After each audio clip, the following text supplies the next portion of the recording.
영상을 시청 및 청취해주시는 모든 분들 안녕하십니까? 오늘의 구절은요, 빌레몬서 1장 14절에서 18절입니다. 빌레몬서 1장 14절에서 18절 제가 읽도록 하겠습니다. 다만 내 승낙이 없이는 내가 아무것도 하기를 원하지 아니하노니 이는 너의 선한 일이 억지같이 되지 아니하고 자의로 되게 하려 함이라. 아마 그가 잠시 떠나게 된 것은 너로 하여금 그를 영원히 두게 함이리니 이후로는 종과 같이 대하지 아니하고 종 이상으로 곧 사랑받는 형제로 둘 자라. 내게 특별히 그러하거든 하물며 육신과 주 안에서 상관된 내게랴. 그러므로 내가 나를 동역자로 알진대 그를 영접하기를 내게 하듯하고 그가 만일 내게 불의를 하였거나 내게 빚진 것이 있으면 그것을 내 앞으로 계산하라. 아멘.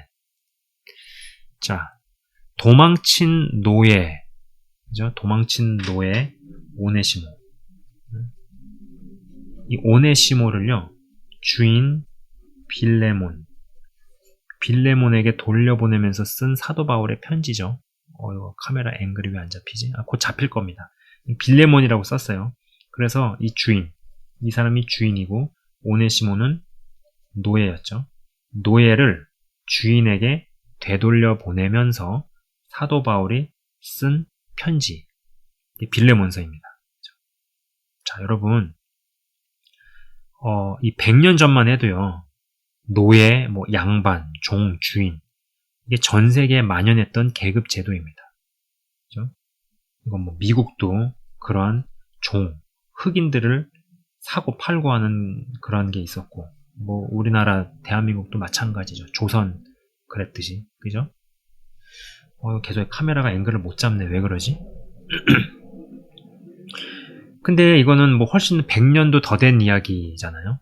훨씬 그 이전에 사도 바울 시대에도 사람들에게서 아주 지극히 당연하고 만연하게 퍼져 있었던 시대 정신이었다라는 겁니다. 시대 정신. 근데 사도 바울의 생각과 정신과 마인드는 이 시대 정신, 즉 다시 말해서 집단적 문화, 이 집단적 문화를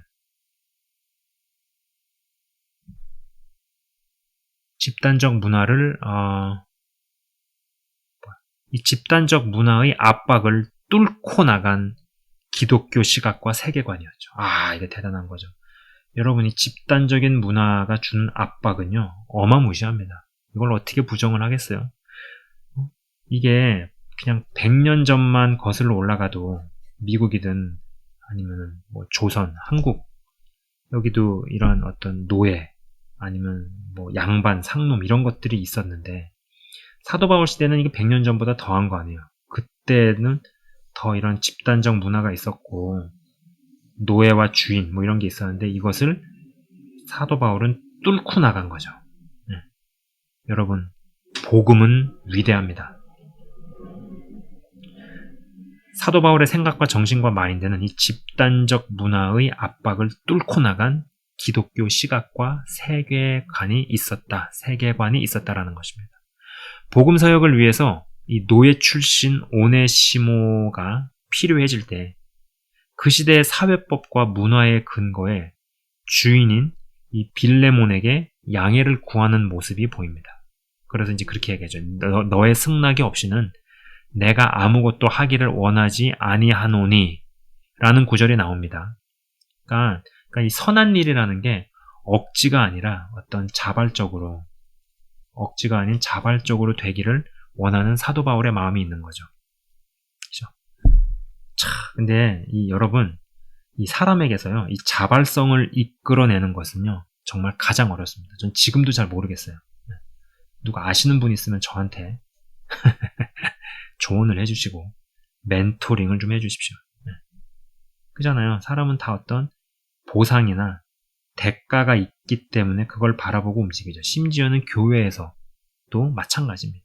사역자도 성도도 뭔가 일을 할 때 어떠한 당근이 있기 때문에 움직이고 그런 부분들이 있어요. 자발성을 이끌어내는 것이 가장 어렵고, 그리고 또 거의 대부분의 사람들은요, 자기중심적 성향이 작동을 합니다. 자기중심적. 자기중심적 성향. 어쩔 수 없는 것 같아요.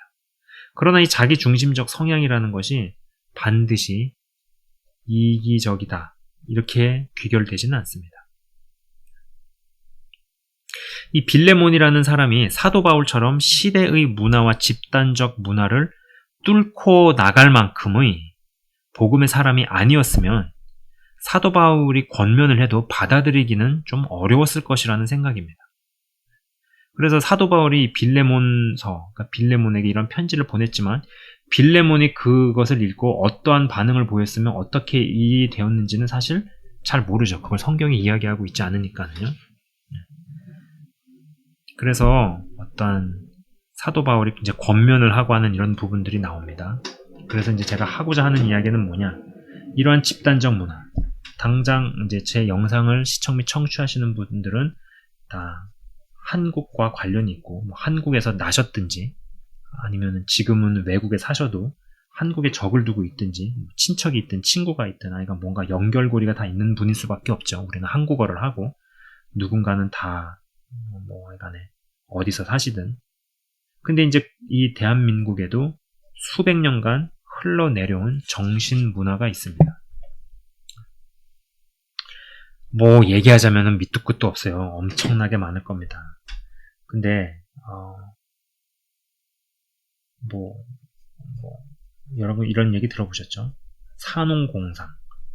공상은 이거 공은요 공업이고 상은 상업입니다. 지금으로 치면은 이건 기술, 그 다음에 장사, 무역, 사업 이런 것들을 무시하고 천시했던 사회 분위기가 있었죠. 그러니까는 뭐 쭉 올라가면 길겠지만은 대표적으로 뭐 요 새 타임라인만 한번 이야기를 해보자 이겁니다. 여기는 조선, 여기는 일제강점기, 그 다음에 여기는 해방이 되고 나서 대한민국과 북한. 북한도 왜냐면 부속도시로 한다라는 어떤 헌법이 있잖아요. 그래서 쭉 흘러내려온 어떤 정신 문화 같은 것만 좀 얘기를 해보자라는 것이죠. 그래서 이제 대표적인 거 산홍공상. 그 다음에 뭐 이제 과거를 보고 시험을 치고 공부를 하고 이런 부분들. 그렇다 보니까는 여러분 아시는 것처럼 뭐 고시낭인이라는 말이 있고요. 펜대를 돌리면서 하는 일은 굉장히 고상하고 그 외에 다르게 돈을 벌거나 장사를 하거나 손에 기름때를 묻혀가면서 버는 직업이나 이런 것들은 좀 천시하거나 우습게 보거나 하는 이러한 어떤 말도 안 되는 정신 문화들이 있고 그러한 것들이 가져다준 폐해 이런 것들을 우리가 경험을 하죠. 예. 뭐 이런 부분도 있고요. 산홍공상이라는 이런 것도 있고 그 다음에 여러분 이런 뭐 들어보셨습니까? 안빈낙두의 삶.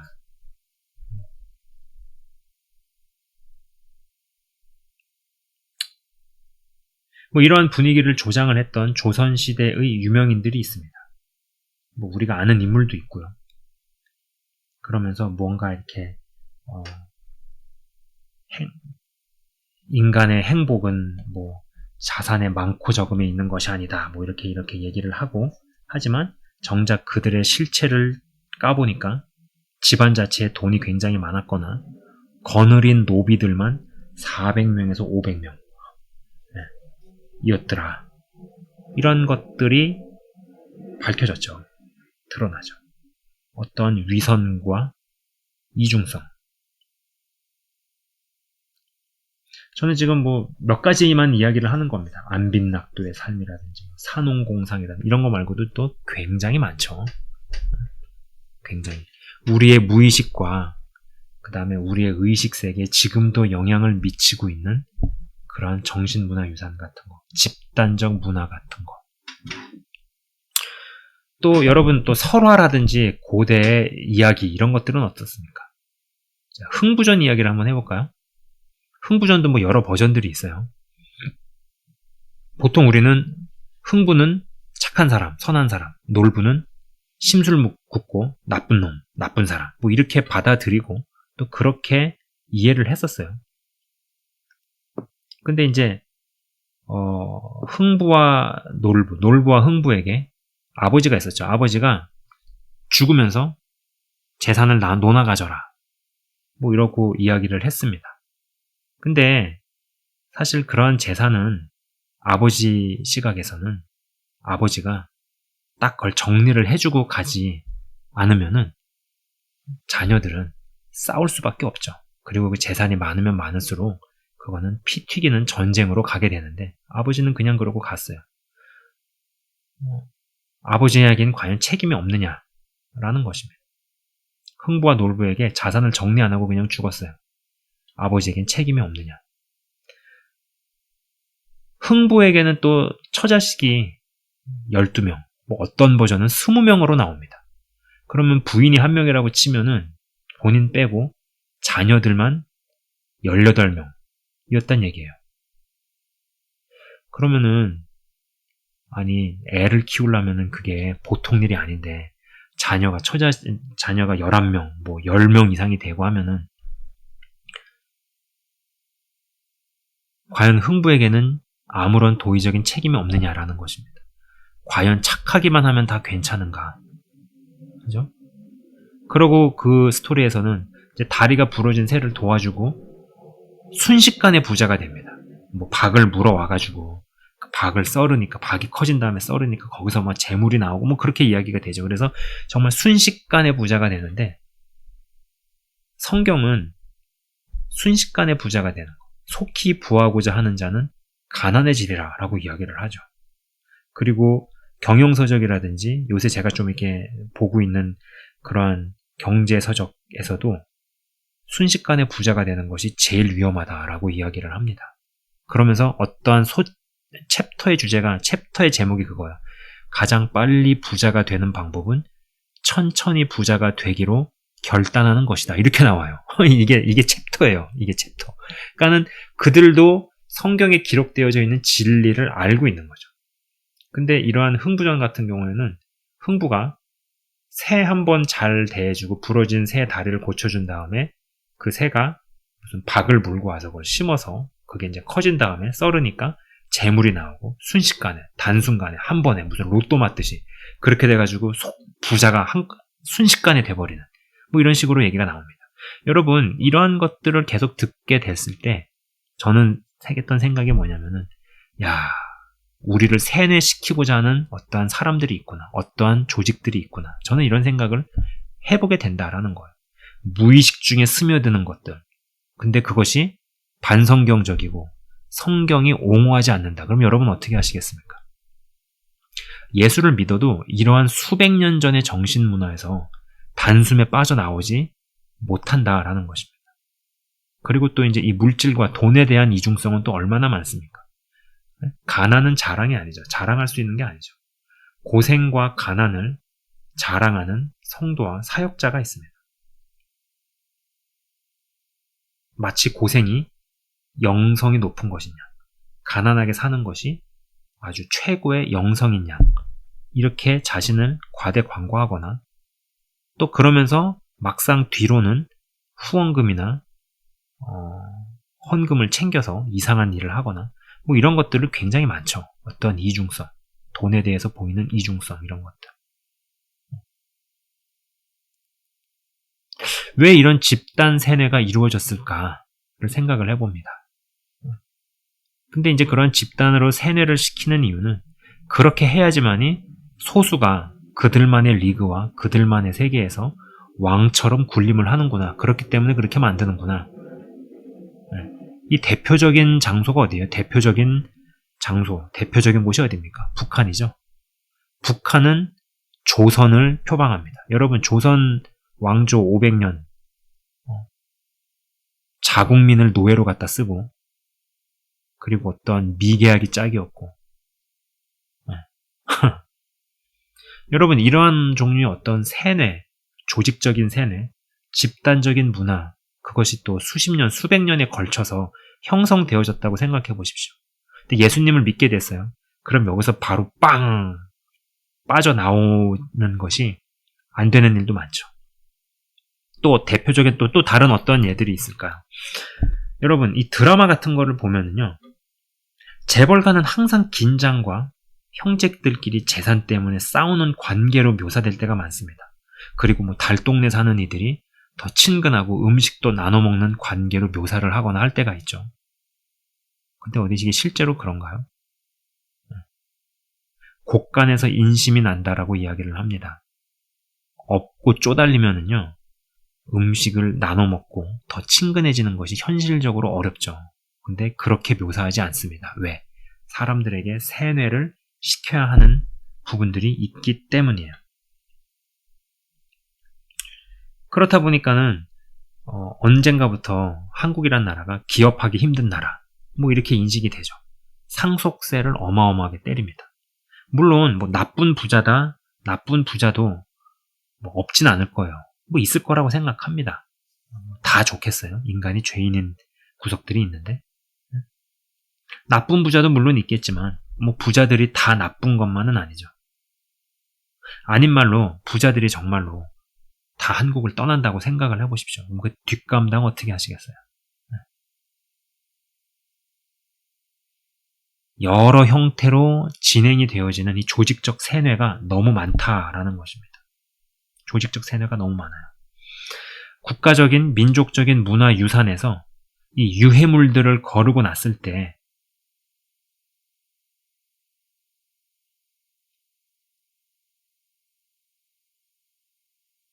어떠한 조직이나 집단에서의 문화가 사람에게 어떠한 영향을 미치는가. 그러니까는 여러분 이게 제가 무슨 얘기냐면은 이제 지금까지는 국가적인 어떤 민족적인 문화유산에서의 그 유해들에 대해서 말씀을 드렸어요. 뭐 안빈낙도라든지 산홍공상이라든지 뭐 어떤 설화나 동요, 전래동화, 심지어 흥부전 이런 것들까지. 근데 이제 이런 거를 이제 제껴놓고 이런 거와는 또 별도로 여러분이 어떠한 조직에 들어갔습니다. 그게 뭐 교회가 될 수도 있고 군대가 될 수도 있고 기업체가 될 수도 있고 그런 어떤 집단이나 조직이나 회사에 들어갔어요. 그러면 거기도 조직 문화라는 게 있겠죠. 약간 좀 다른 개념, 다른 시각에서 접근을 해보고자 하는 거예요. 이 조직 문화라는. 또 이런 것은 또 사람에게 어떠한 영향을 미치느냐 하는 것입니다. 자, 여러분, 이 한국 내에서는 그리고 또 한국 사람들의 이 민족적 연약함일 수도 있는데 개인이 스스로 건강하게 서는 것이 상당히 쉽지 않아요. 그리고 어떠한 집단에 의존하거나 의지하는 경향성이 상당히 높습니다.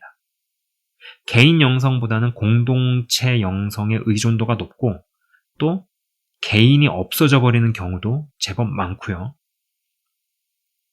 또 똑똑한 개인이 어떤 문화권과 집단 내에서 바보가 되는 일도 허다합니다. 예, 여러분 이단 단체에도 박사와 교수들이 제법 있습니다. 예, 서울대생들도 이단에 빠지기도 합니다. 그죠? 선교 단체라든지 교회에서도 이러한 일들이 허다하게 있죠. 허다하게 있죠. 개인이 스스로 어떠한 건설적이고 비평적 사고를 못하는 경우가 많이 있습니다.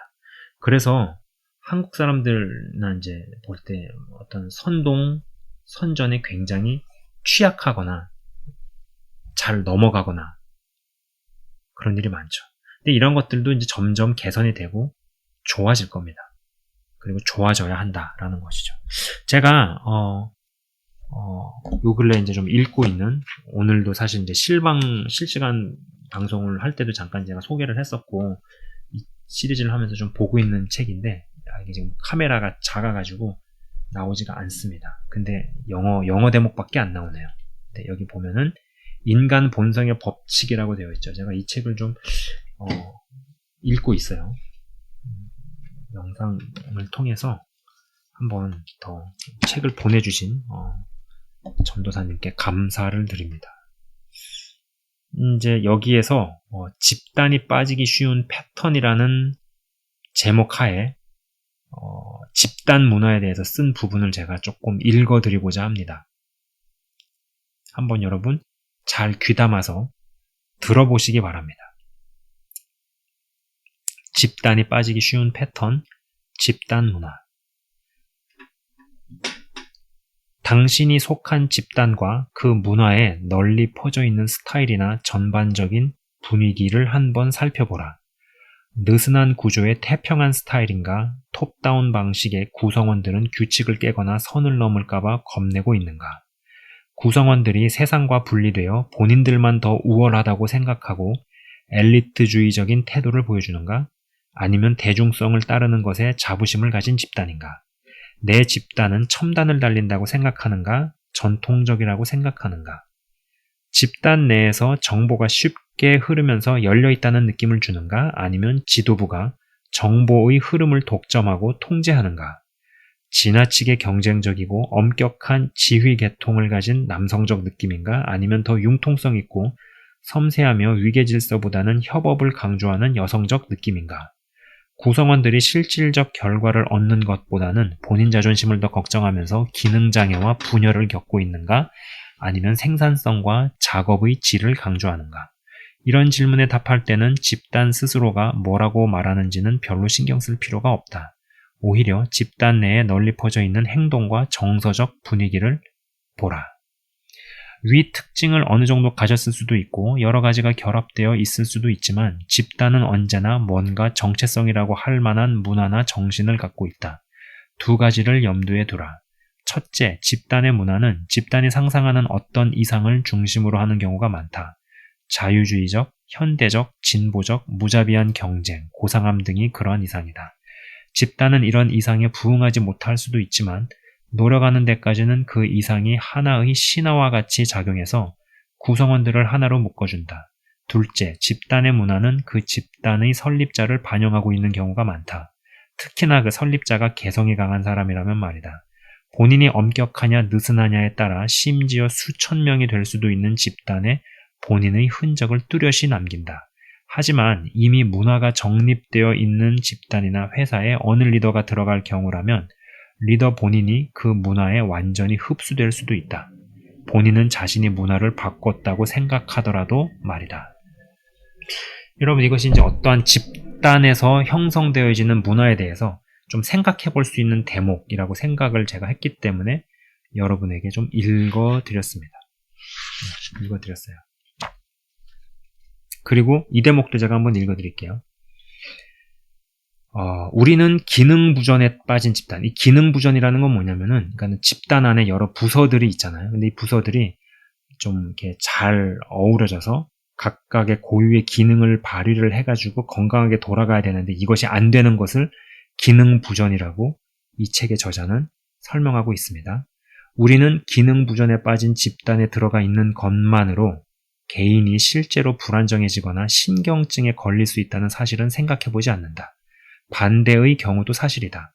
아주 잘 기능하고 있는 현실 집단에 참여하는 것만으로도 우리는 건강하고 온전한 사람이 될 수 있다. 자, 이렇게 이야기를 하고 있죠. 그래서 제가 이제 이런 대목을 이야기할 때 오래전에 건강한 개인 영성과 공동체 영성 같이 가야 한다. 뭐 이런 이야기를 했었습니다. 그래서 실제로 좋은 공동체, 건강한 공동체에는 발만 담궈놔도 그 개인이 그냥 반사이익으로 받게 되는 유익과 베네핏이 많다고 이야기를 했었죠. 근데 이 책도 지금 똑같은 이야기를 하고 있죠.